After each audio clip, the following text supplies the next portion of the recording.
We record all the time on our own, and we save everything. Because you never know when something you're working on that doesn't pan out into a song, you might cannibalize later because it just, something about it works and you can fit it in. The chorus for All the Way, Stay was one of those things that just never seemed to work, and we kind of put it away like a long time ago.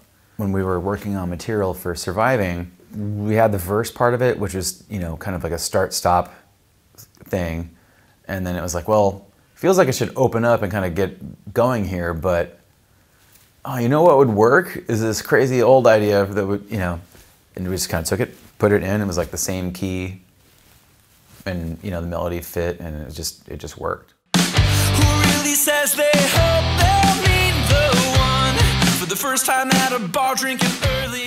I think it's just sort of like one of those, it's just really fun to play, you know, because of like the, all the negative space in like the verse section. It just feels kind of heavy.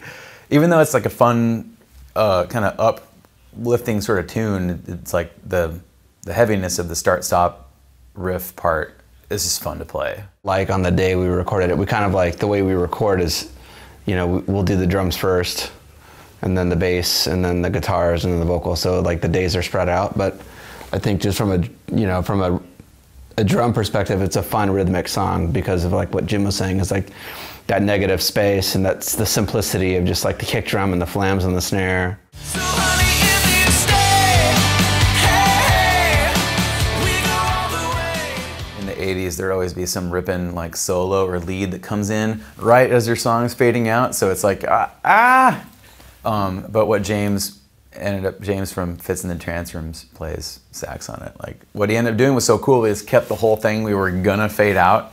So now it's this like minute and a half just jam.